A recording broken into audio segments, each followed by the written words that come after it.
This topic is about, you could say, spiritual teachers.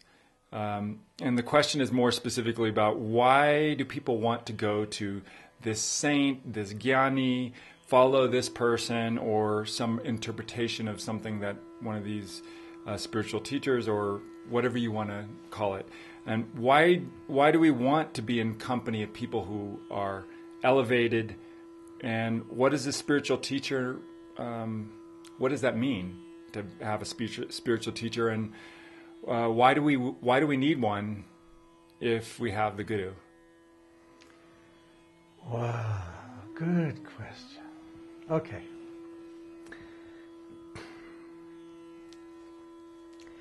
Let's understand the concept of a spiritual teacher first, okay? Because most people don't understand the concept. A spiritual teacher is someone who does the dirtiest job on earth. Their job is to collect the garbage and to keep up through constant abuse and constant slander, and not to react to it, but to remain steady. So I don't think anyone chooses to become a spiritual teacher. There comes a certain point when you have understood in your life that you have to teach. Because, it's like you've received so much.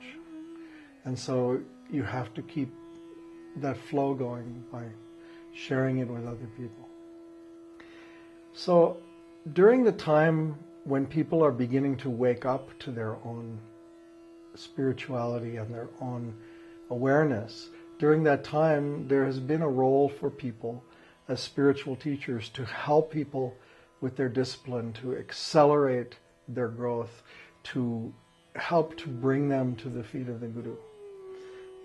I have a spiritual teacher because I was born in a Western family, in a Western world. I didn't know anything. I didn't know who I was. I had the blessing of a spiritual teacher who brought me home to the Guru's feet. I already knew I belonged to the Guru inside myself, but I needed someone basically to help me pay a lot of karma quickly so that I could get cleaned up, so that I can live my life. And I say, I didn't really deliver what I came here to deliver until late in my life. And I look at people much younger, like yourself, and you're already delivering at a much younger age, because the older people have already paid what they needed to pay to get to this point. You had a lot less to pay. Your children will have less, and their children will have even less. So each generation essentially stands on all of the work that's been done by all of the previous generations. So that's the beauty of it. So the answer to the question is, you don't need a spiritual teacher, except that you do need a Guru. And what does it mean to have a Guru? The Guru is inside your own heart. The Guru is your compass. It's the thing that you can always points true north. So to be in touch with the Guru, you can spend years and years studying, and translating the Guru Granth Sahib and understanding the Guru Granth Sahib, and be a great scholar and professor, so-and-so, PhD, LUD, MUP, SUF, whatever, and still not have that connection to the Guru inside of you, which comes by grace. So the answer is, everyone already has a spiritual teacher inside. Everyone already has that force inside to awaken you, to connect you to the Shabad Guru. But sometimes, things have to get accelerated, because the need of the time is that a lot of people are needed quickly to get the work done. I may say, all these children who are being born now would not have been born if the previous generation and the generation before that hadn't done the work they needed to do, so that could be programmed into the DNA, so the next generation could achieve and the next generation could achieve. I look at my kids and they're already light years ahead of me, and wow, that's how it should be, and each generation says, well, the other generation doesn't understand me. And you know what? You're absolutely right. And they're not supposed to, because you're a quantum leap ahead.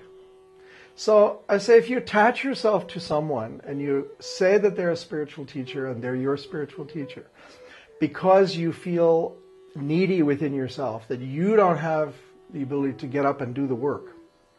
So you want to be holding onto the hem of someone else's skirt, all the time, because you do whatever they tell you to do. You are asking someone else to do the work for you. Right? This person is enlightened, this person is great.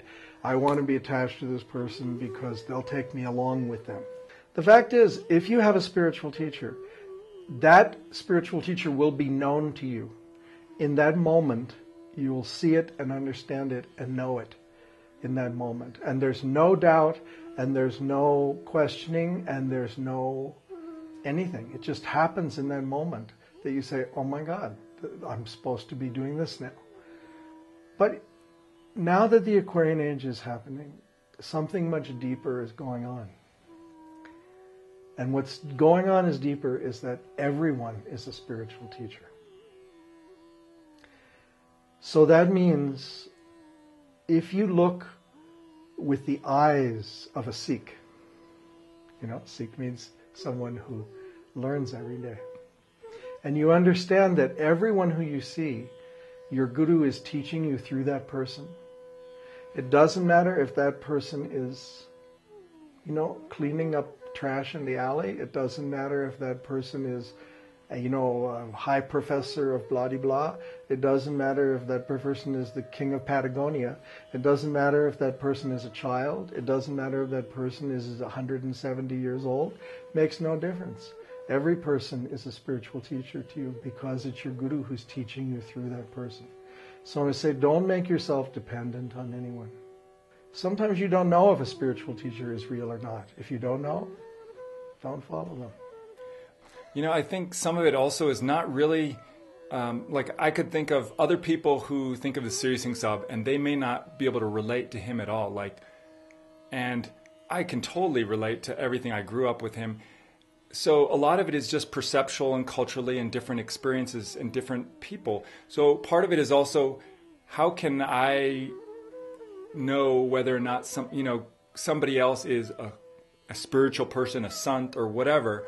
And some of the problem comes with people judging each other about them following some sant so-and-so and watching what they're doing, and they may not agree, and people end up fighting about.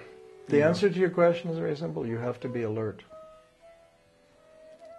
If you're alert and you are aware, then you can immediately pick up the other person's vibration just like that. You know how kids are very sensitive to other people. And sometimes, if someone is a little off, the kid will just naturally pull away. They won't want to be near that person. We have to develop our own radar in the same way, so that we become sensitive to other people's frequency and vibration.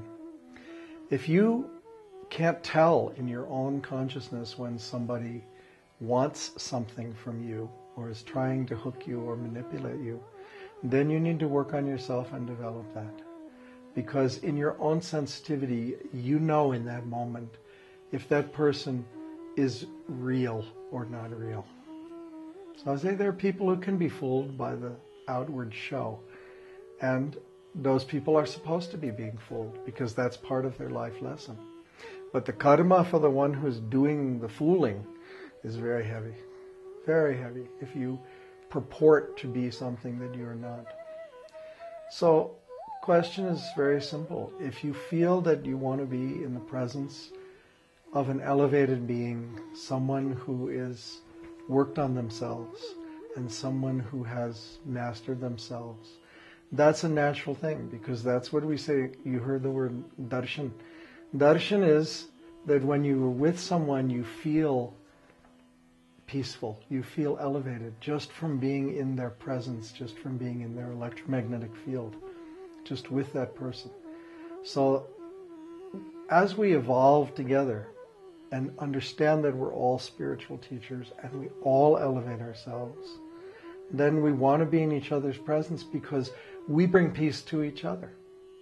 So what I'm saying is the age when, this whole thing of sants and babas and spiritual teachers, that age is ending. We're coming into a new age now. And we have to understand and honor the spiritual teacher that's in each of us and how the Guru speaks to us through each person. So you get exactly the help you need at the moment you need it. Whether that help is a kick in the butt or a blessing. Right? But you have to be open to it. You have to be alert to it. And you have to understand that that blessing is coming to you in that moment. Otherwise, you miss it.